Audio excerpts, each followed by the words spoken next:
রুই মাছ নিয়েছি আর পটল কেটে নিয়েছি, আলু কেটে নিয়েছি। রুই মাছ দিয়ে আর পটল আলু দিয়ে রান্না করে দেখাবো।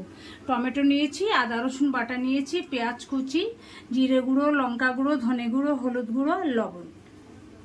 আচ্ছা, লবণ হলুদ মাখিয়ে নিচ্ছি।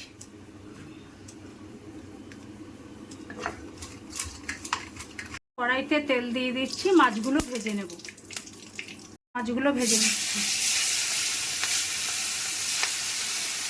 মাছগুলো আমি লাল লাল করে ভেজে নিয়েছি, তুলে নিচ্ছি। এবার আলুগুলো ভেজে নিচ্ছি। আলুগুলো ভাজা হয়ে গেছে, তুলে নিচ্ছি।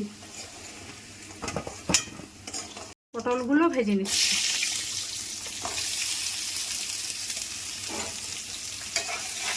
পটলগুলো ভেজে তুলে নিয়েছি। এবার ফোড়নে দিয়ে দিচ্ছি জিরে আর তেজপাতা, পেঁয়াজ কুচি। পেঁয়াজটা ভাজা ভাজা হয়ে গেছে। এবার আদা রসুন বাটাটা দিয়ে দিলাম, টমেটো কুচি, ধনে গুঁড়ো, জিরে গুঁড়ো আর লঙ্কা গুঁড়োটা দিয়ে দিলাম,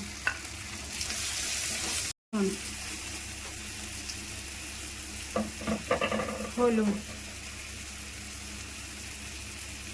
এবার মশলাটা ভালো করে কষিয়ে নেব। পটল আলু ভাজাটা দিয়ে দিচ্ছি। 4টে চেরা কাঁচা লঙ্কা দিয়ে দিলাম। জল দিয়েই ঢাকা দিয়ে দিচ্ছি। দিয়ে দিলাম, ঢাকাটা তুলে নিচ্ছি।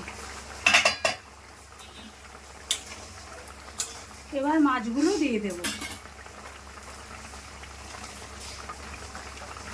10 মিনিট আর ফুটিয়ে নেব, তারপরেই নামিয়ে নেব।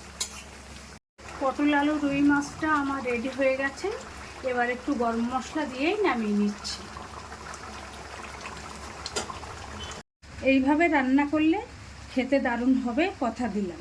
আপনারা এইভাবে বানিয়ে খাবেন।